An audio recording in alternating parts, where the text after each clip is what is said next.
Peace and love, family. I know it's been a minute. I've been super busy. But I know there's a lot going on with the Epstein files and, Bad Bunny and with the Super Bowl thing and all that. On the Epstein jump off, nobody's going to get chastised for that. Okay? That's for one. For the Epstein jump off. For the Bad Bunny thing, they were speaking Spanish in this country 250 years before they started speaking English. That's my new point. Okay, people that want to argue about that. Oh, he's speaking Spanish, blah, blah. Hey, man, if y'all know history, y'all know history. All right? Puerto Rico is the oldest colonized place in the world. Yeah, the oldest one.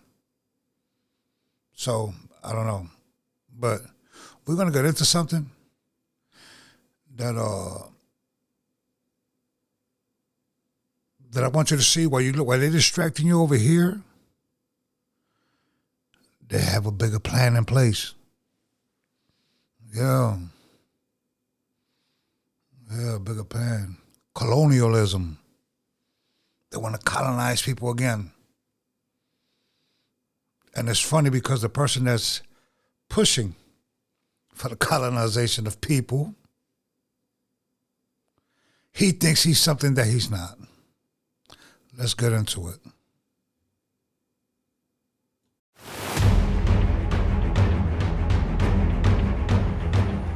Now, family, this might be a little long. I hope not. Hopefully I can hit the key points of when he's speaking and stuff like that. But we're going to get into it. Because the funny thing is that a lot of you Latinos, bro, or Hispanic, whatever you want to call yourselves, the Spaniards won't accept you. The Italians don't accept you. Yeah, the colonizers, they don't accept you. The Europeans don't accept you. You're tolerated, homie. You're tolerated. You think you align with something that doesn't align with you. Just because you believe in other people's false science and thinking something that you're not. But this guy here, boy, he got knee pads on like crazy, bro. Let's get into it.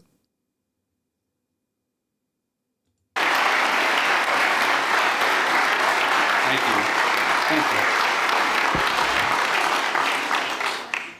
Thank you very much. We gather here today as members of a historic alliance, an alliance that saved and changed the world. You know, when this conference began in 1963, it was in a nation, actually it was on a continent, that was divided against itself. The line between communism and freedom ran through the heart of Germany. The first barbed fences of the Berlin Wall had gone up just 2 years prior. And just months before that first conference, before our predecessors first met here in Munich, the Cuban Missile Crisis had brought the world to the brink of nuclear destruction. Even as World War II still burned fresh in the memory of Americans and Europeans alike, we found ourselves staring down the barrel of a new global catastrophe. One with the potential for a new kind of destruction, more apocalyptic and final than anything before in the history of mankind. The time of that first gathering, Soviet communism was on the march. Thousands of years of Western civilization hung in the balance. At that time, victory was far from certain. Listen to what he's saying. Understand what he's saying. The speech is about 30 minutes long. I want you to take heed of what he's saying. Okay? Because a lot of people didn't pay attention to this and not paying attention, and you worried about what's going on over there, and you need to look over here and don't worry about what's going on over here. And it's because of a specific place that they're trying to colonize. All right? Well, matter of fact, I'm tripping. My bad. Let me turn some lights on up around here. Yo, my bad. My bad. Turn some lights up around here. Well, let's continue. But we were driven by a common purpose. We were unified not just by what we were fighting against. We were unified by what we were fighting for. And together, Europe and America prevailed. And a continent was rebuilt. Our people prospered. In time, the East and West blocks were reunited. A civilization was once again made whole. That infamous wall that had cleaved this nation into two came down, and with it an evil empire. And the East and West became one again. But the euphoria of this triumph. Marco Rubio, our peoples prosper. These people don't look at you as their people. You might think they do because you tolerate it. But they don't look at you as their people, brother. Well, you're not my brother because you, whatever. Led us to a dangerous delusion that we had entered, quote, the end of history, that every nation would now be a liberal democracy, that the ties formed by trade and by commerce alone would now replace nationhood, that the rules-based global order, an overused term, would now replace the national interest, and that we would now live in a world without borders where everyone became a citizen of the world. This was a foolish idea that ignored both human nature and it ignored the lessons of over 5,000 years of recorded human history. And You see what he's saying? For them stopping colonizing and people fighting against colonialism, that was a foolish idea. And this is governments together. Like, you guys can afford a real camera and keep it focused? it has cost us dearly. In this delusion, we embraced a dogmatic vision of free and unfettered trade, even as some nations protected their economies and subsidized their companies to systematically undercut ours, shuttering our plants, resulting in large parts of our societies being deindustrialized, shipping millions of working and middle-class jobs overseas, and handing control of our critical supply chains to both adversaries and rivals. We increasingly outsourced our sovereignty to international institutions while many nations invested in massive welfare states at the cost of maintaining the ability to defend themselves. This, even as other countries have invested in the most rapid military buildup in all of human history and have not hesitated to use hard power to pursue their own interests. To appease a climate cult, we have imposed energy policies on ourselves that are impoverishing our people, even as our competitors exploit oil and coal and natural gas and anything else, not just to power their economies, but to use as leverage against our own. And in a pursuit of a world without borders, we opened our doors to an unprecedented wave of mass migration that threatens the cohesion of our societies, the continuity of our culture, and the future. Hey, Marco. You're an immigrant. Even though you was born here, you're an immigrant. Your parents were immigrants. I'm not for open borders. Of course not. Definitely not that. But I know where I was born at. And I know that the people you trying to align yourself, the Europeans, is why this world is so the way that it is. But I know what you're doing, and the elites got you bamboozled. And you're thinking because you in this room with these people, that these people really like you and accept you. You're tolerated, homie. Well, with them big ass ears, I don't know, you might be more European than anything else. You know what I mean? Future of our people. We made these mistakes together. And now, together, we owe it to our people to face those facts and to move forward, to rebuild. Under President Trump, the United States of America will once again take on the task of renewal and restoration, driven by a vision of a future as proud, as sovereign, and as vital as our civilization's past. And while we are prepared, if necessary, to do this alone, it is our preference and it is our hope to do this together with you, our friends here in Europe. For the United States and Europe, we belong together.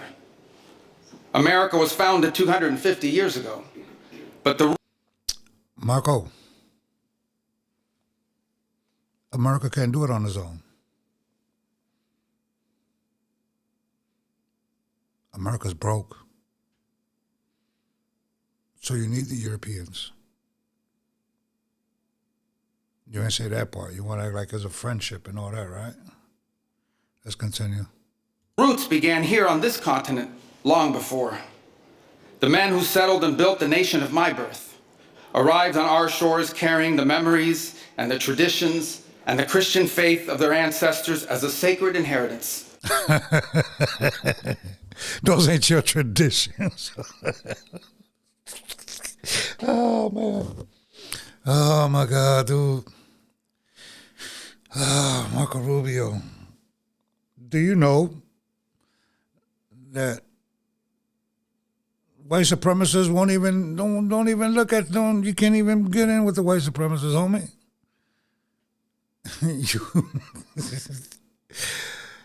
Some of you Latinos and Hispanics, man, yeah. Yeah, it's sad that you don't know your history. It's sad. It's heartbreaking. It's really heartbreaking when people like this get into office and think that, you know, there's something that they're not. Because I'll tell you what. Because Bad Bunny, whether you like the half show or not, he showed the history and traditions of Puerto Rico. He showed from the Spaniard-looking Boriquín or Boricua, because we don't say we Latino or Hispanic. We say some say Puerto Rican, which is wrong, which is Puerto Rico, but we say Boricua, you know what I mean? And the island is called Boriquín. And it's the oldest colony in the world, but at least he did something that represented him. But Marco Rubio, which is Cuban, you're Cuban. That's what you are. A lot of you Cubans, man, a lot of you Latinos and Hispanic from Latin America and all that want to align yourselves with people that that wouldn't piss on you if you was on fire. That will have a big bowl of food and about to throw it out and would rather throw it out than give it to you while you're starving. But let's continue. An unbreakable link between the old world and the new. We are part of one civilization, Western civilization. We are bound to one another by the deepest bonds that nations could share, forged by centuries of shared history, Christian faith, culture, heritage, language, ancestry, and the sacrifices our forefathers made together. Those are not your forefathers, brother. Christian faith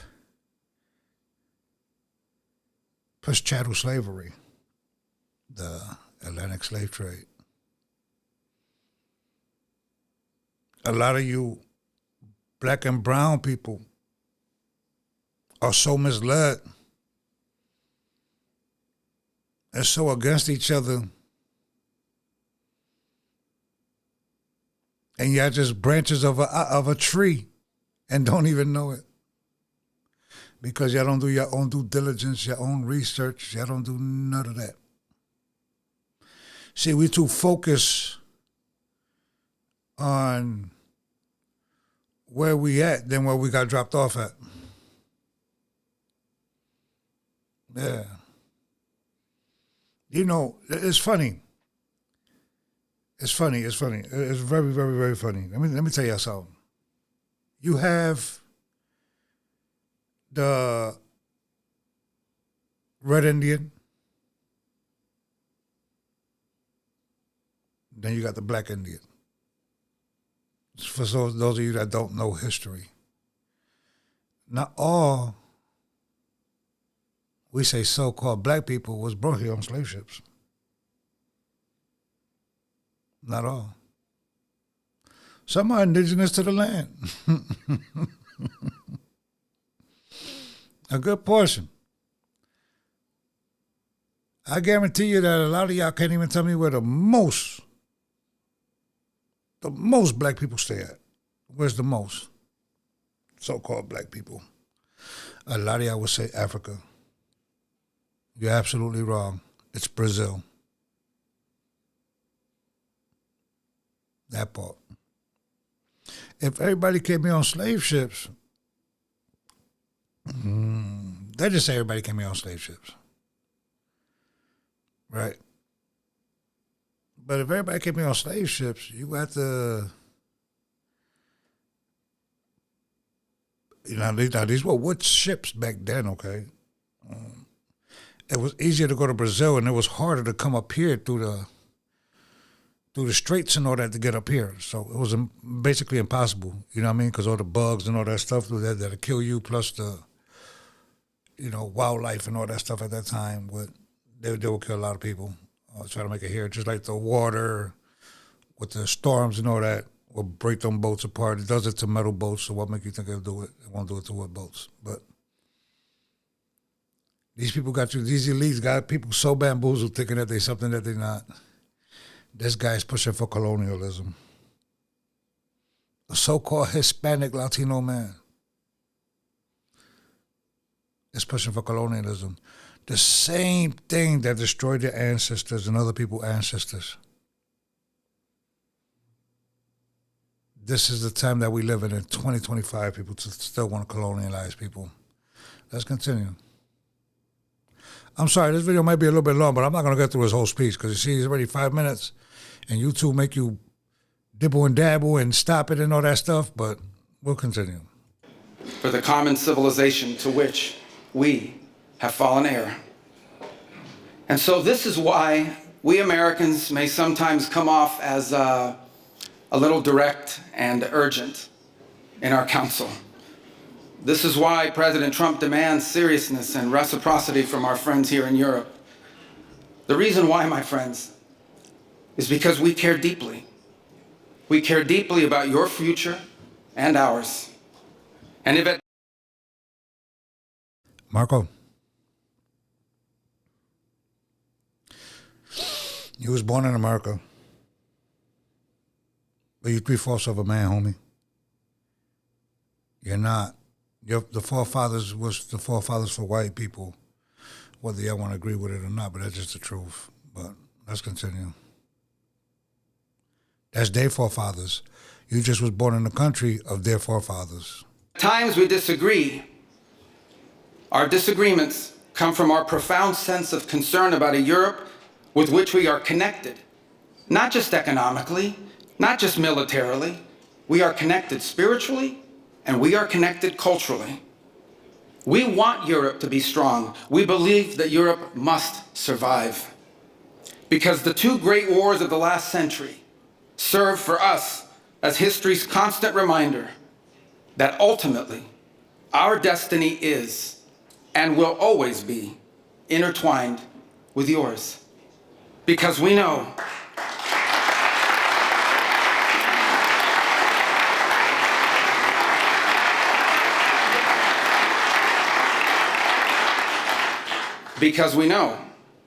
that the fate of Europe will never be irrelevant to our own. National security, which this conference is largely about, is not merely a series of technical questions. How much we spend on defense or where, how we deploy it, these are important questions. They are. But they are not the fundamental one. The fundamental question we must answer at the outset is, what exactly are we defending? Because armies do not fight for abstractions. Armies fight for a people. Armies fight for a nation. Armies fight for a way of life. And that is what we are defending. A great civilization that has every reason to be proud of its history, confident of its future, and aims to always be the master of its own economic and political destiny. It was here. Listen, y'all can watch the rest of the video. You will see how he keep talking about colonizing other countries and all that stuff. You know, and the hammer, and the, you know, which is the Chinese flag. He said it's red, but it's yellow and all that. I don't want to go through the whole video, or I don't want to go through all the timestamps and all that. I just wanted to give you a glimpse of what's going on. You can watch. I'll link the video on the bottom so you can watch it, so you can see what he's talking about, colonizing people and all that. Let me open your eyes to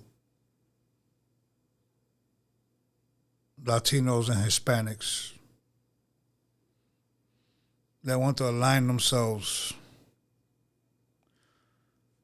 with, I'm not saying white people, bro. I know a lot of white people that are good people, you know what I'm saying? But want to align themselves with white supremacy. All right? Here's the thing.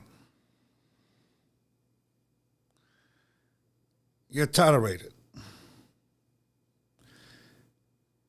A lot of you groups of Hispanics and Latinos align yourselves with groups of people that they're just using you, and as soon as something pops off, guess what? They're going to throw you under the bus too. Yeah. They're going to throw you under the bus. You got Nick Fuentes. Regardless, you look white, but you're not white. Because it comes from the seed of the Father. You're a Christian, right? Isn't that what you proclaim?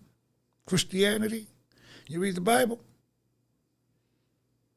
So whatever your grandfather was and your father was, that's who you are. So according to the Bible, you're a Mexican. These red pill guys, the corniest or the corniest. Andrew Tate, Myron Gaines, them fresh and fit dudes. You know, Andrew Tate never was born and raised in America, but telling people in America, a goofy, cornball. A cornball. Myron Gaines, another cornball. Yeah, taking advice from people that don't make no sense. Weirdos. That want to align with some people that wouldn't piss on them if they was on fire. But it is what it is. You know what I mean? It is what it is. But a lot of you Latinos, you better open your eyes. Because when things hit the fan, no people going to do you dirty. Peace and love, man. Get right with the Most High, man. Sorry for the wait. I've been super, super busy, man. I'll catch you on the next one. I'm going to drop some more content. I've been home for a while, but, you know, I've been super busy. But this caught my eye because a lot of people not paying attention to this. All right? Peace and love.